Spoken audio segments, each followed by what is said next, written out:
Thank you for joining us. This is Health Your Own Way podcast, and I am your host, Mo Atkins. Welcome to another episode. Today, we're going to be talking about victim to mompreneur, surviving an abusive relationship. That's a heavy topic there. So, Emma, I expect you to explain this to me shortly, Emma.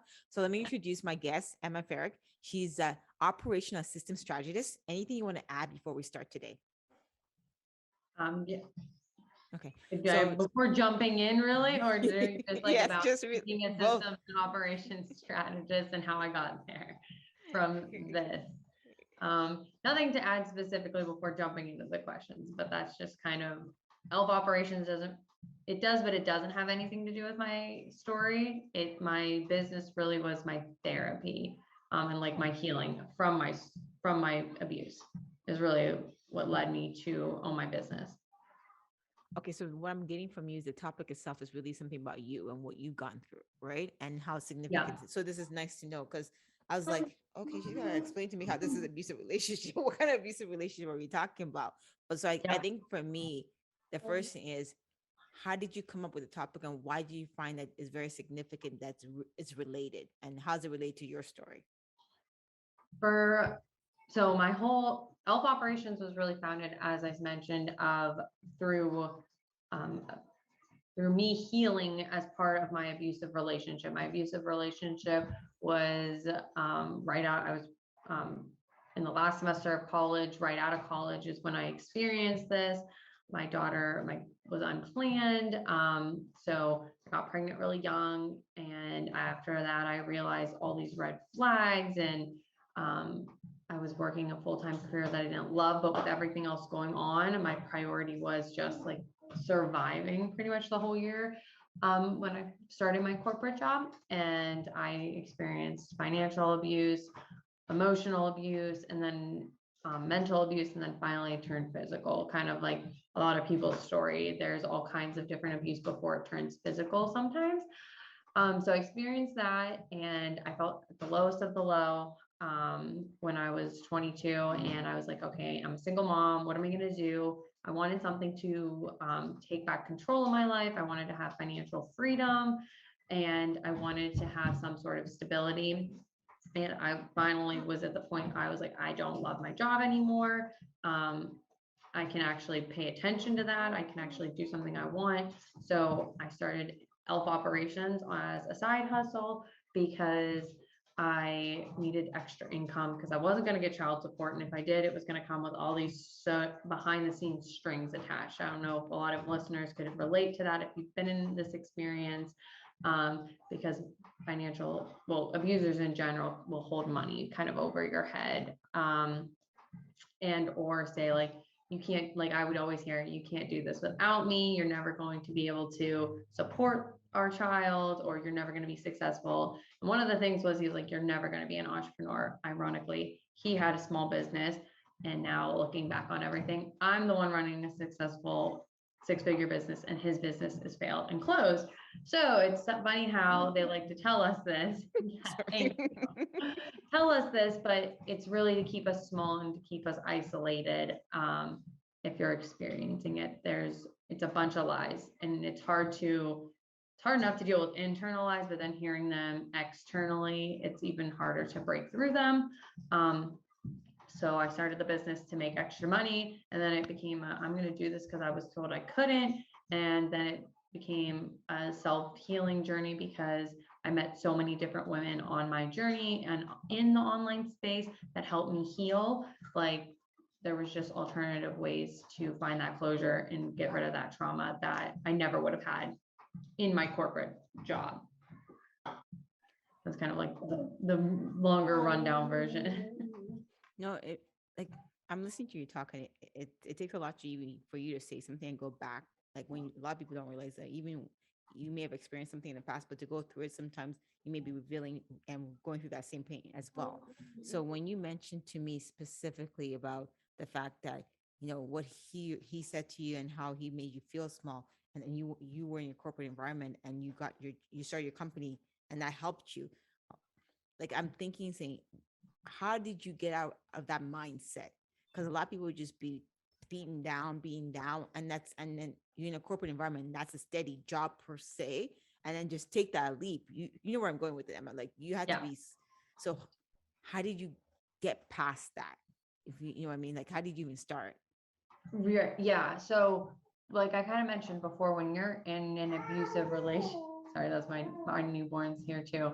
Um, when you're in that volatile situation, or you're in that like initial stages of leaving, everything feels so rocky and unsure. And like when I was in my corporate job, it was stability. It was, somewhere I could go to feel safe.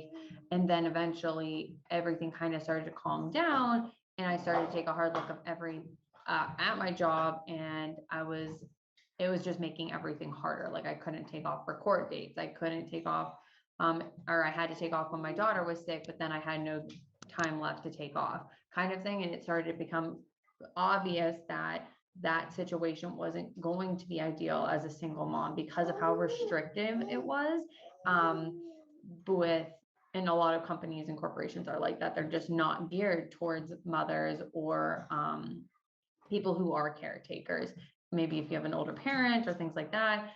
So I just started researching ways that at the same time I'm going to therapy, getting better at like loving myself, just being self-aware and trying to heal from the trauma. And once I felt at a good point in my life where I'm like, okay, I'm mentally better. I've forgiven myself a little bit for everything that's gone on, not fully. Like that took a little bit of a time. And some of the stuff I don't think I ever would have addressed had I not started entrepreneurship, because really in entrepreneurship, it's a whole bunch of hard looking at yourself. And like to get to every time I've hit a next level of my business, a next level of income, there's always been some type of personal breakthrough that's happened, or personal or subconscious trauma that I've had to address to hit that next level. I know it sounds maybe kind of weird, but everyone No. I've talked to, it's very similar. You really have to be honest with yourself and be secure in yourself. So that was a hard thing for me to overcome,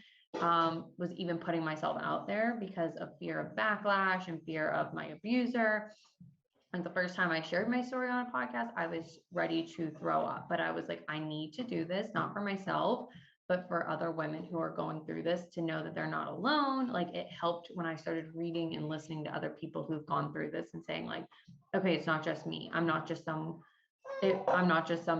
person who fell for this. Like they're very good at what they do, abusers. And once I got more secure in myself and really got the help I needed and got into a better state mentally, is when things started to take off with my business. I like what you're saying because it's rare. I find out, not I find, but I read or I see things like maybe women. Let's not be rude. Some men go through what you may have gone through as well. So we're just gonna Yeah. be yeah. And I find that it's hard to shift that mindset. Even if you're not even abused or you've got like it's hard to shift your mindset from being self-doubt or having people doubt you. And then like I commend you for that because entrepreneurship is no joke. It could beat you down one day and then you're happy. And I guess if you don't mind me asking, for a lot of mothers are watching because we can hear your child. I don't know how you do this. I don't know how you do podcasts and your child. So I you're have very two home talented. today. So I have It's my 4-year-old and a 3-month-old. it's Sorry. okay. Don't be sorry because I think it just shows the authentic side of you that you are juggling a lot, like and you're an entrepreneur. So I guess to me is how long have you had your business, and at any point did you feel like saying, "What am I doing? Have I lost my friggin' mind?" Yes, many, many, many times. I've had my business for 2.5 years now. I've been full-time for two of those years officially. Like I quit corporate. And sorry. So 2 years, and there was a point last year where things weren't taking off. I was like bleeding money because I invested in some things that I thought would help my business grow, but they really didn't help me at all. And I was just paying money out to a coach and paying money out to subcontractors because all the gurus at the time said, you have to invest, take the risk, it will grow. Well, I was just using all of that as a crutch to not trust my gut or not to listen to myself and do what I wanted to do in my business. I felt like, oh, I'll just take a blueprint from someone else and it'll work. No, that did not work at all. So I was ready to give up, and my fiance was like, you should just keep at it. Like you're not gonna be happy if you go back to corporate. So I was very lucky that he was my now fiance, which was not the one I was in the abusive relationship with. Um, is very supportive of entrepreneurship as well. But he said, just stick it out maybe one more month, because I lost my biggest contract last May. It was end of April, early May. That was like most of my income, because I was a VA at the time. And I was like, you know what? I'm going to launch my VIP days. I'm going to try. And I got a couple of VIP days, and then I started to find like my groove with my messaging, my mission, just talking to the right people. Everything kind of started to click, and there was some synergy with it. And that's when I was like, okay, I really almost gave up, because I was just so stressed, and I wasn't seeing anything from it. But it's so 180 from how that was last year to now, because I stuck through it, and the harder times just give you that clarity. You're giving me hope, because like no, like you are, because there's times that you sit there. And I'm also an entrepreneur, and like I want to, like there's days that you when you mention paying the coaches, you're seeing those people like the gurus and everything, and you hear some story, you're like, okay, maybe I need to pay that. And it's a lot of money. Like it's a lot of money. I don't like. I'm not gonna hate their game. They're making money too, and some of us are. I'm not gonna hate, but trusting yourself, even as without being in an abusive relationship, or even just as an entrepreneur, or as a woman, or as a mom, it could be hard, because So social hard. media is not forgiving. Social media is not forgiving. Like it will tear you apart if you don't know what you're talking about. And I like when you said that you found your message and you found your word. And congratulations, because a lot of people don't. A lot of people quit before they even get there. Yeah, it's not going to come overnight. That's like the biggest thing. And there was a lot of tough conversations I had to have, that I put myself in uncomfortable positions of like cutting off contracts early. I had to literally, I basically took it all down and took it back to the foundations, and then kind of rebuilt off from there. So I like let go of some contractors, even though they were doing great work. I just wasn't in a place leadership wise. Like I learned a hard lesson of, it wasn't their fault they weren't producing results. It was my instructions that weren't producing results. And I didn't have clarity in what I wanted. And then I cut ties with the coaches, because it was just so much money that what I wasn't seeing a return on investment. And I had to be honest. And I mean, I had to do a buyout, but it was money, and that was a What do you mean lesson. by a buyout, if you don't mind me asking? That's something new. Yeah, that's actually some service providers, some coaches, they will, instead of, because sometimes in the clauses, it's, this is non-refundable. So she ended up putting in, she understood my position, because there was a lot of other things going on at the time with legal, back to the custody stuff, with legal, lawyers, debt, things I had going on. And I was like, I physically cannot pay this. It's not just about my business. It's just, I can't do it. And so she set out an amount that I could buy out the contract, instead of being required for the rest of the contract, kind of thing. Okay, I understand. I'm not going to keep you long, because I think, just sharing your story, a lot of people are like, okay, if you're not even watching this video, this woman had a child. Okay, she's feeding her child while she's talking to me. And I think a lot of us, we hear entrepreneurs, we hear moms that are entrepreneurs, and we don't really realize what you guys have to go through. And even you coming back from a abusive relationship, it takes a toll on you. And even you talking to me, I can bet you're having a long day already, and you're just like, okay, just let me get through this. Let me get through this whole conversation. So I even appreciate your energy with me. Like I do, I appreciate your time. I do. It's a lot, and I think your story means a lot to me, as well as a lot of other people, because it made me feel lazy, but in a good way. In a good way. Oh yeah, I know. This has been building it day by day. People don't sometimes, and that's the thing I love highlighting, is because when I started in the business, I would see like these big gurus and everybody talk about, you don't see the before they get like all this traction. So if you're listening and you feel like that, you're in that before phase. That's just, it's the day seems so long and tiring, but then things will start to click. It's all trial and error. Like there were so many offers that I put out that didn't work, or I've had so many no's, and There were days that I was like, why am I even doing this? I could just be a stay-at-home mom, but I was like, I'm not going to be fulfilled if I'm just like, I love my kids, I do, but I want to help other women. I want to share my story with domestic violence so that they can feel inspired. And I want to help other women build businesses that allow them to stay at home with their kids or do whatever it is they want. Because I have clients who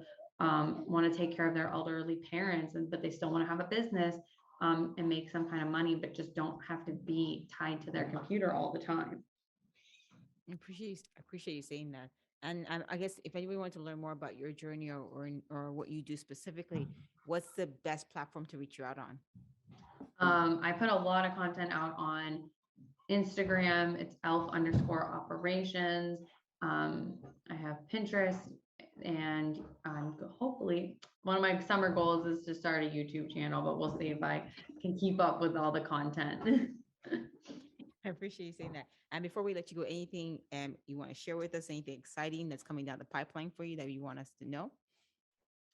Yeah, I mean, I'm going to hopefully get the YouTube channel out, but I am putting out some trainings and resources on my website. So if you follow me on Instagram or hop on my email list, there will be a bunch of discounts and freebies and a whole page of resources coming out from my website that my team is helping me build now. I appreciate this. I know we're going to have you back soon, shortly, and I look forward to having that conversation with you as well, because it's refreshing. Honestly, this is out of 150 interviews, I've never had a child come on the interview with me. Oh, really? I've never. And it's nice. It's nice to see people's authentic self, because sometimes you see a mask. So what I see from you is you get what you see, and you just, and that's nice to see. So basically what I'm saying, you guys, you're not watching this, you need to watch this. It just makes you smile and you say, okay, you know what? She's there, but it's not easy. Even if you reach the 7-figure, you're still dealing with day-to-day life stuff, right? Yeah. There's never going to be a time that the stuff is going to stop being difficult. It's the mindset piece of like, okay, this is what I have to do. I'm just going to do it. Not that it's easy for me every day. Like I get stressed, but I'm just like, I chose this. This is better for me than what I could be doing. And it's just finding that balance. I know everyone's like, oh, balance isn't real, but I'm like, it is. And it doesn't have to be a 50-50 balance. It's what's the balance for you that makes sense. A lot of people talk about it with their energy or their personality types. So it's just really figuring out what works for you in your life. I appreciate that. Thank you for sharing me your story. And we look forward to talking to you shortly again soon. Yes. Thank you so much for having me. We're glad to have you join us. Don't forget to subscribe, leave a comment, share with anyone that needs to be empowered and inspired, and don't forget to join us next week for the next episode of Health Your Way Podcast. Have a good day, you guys.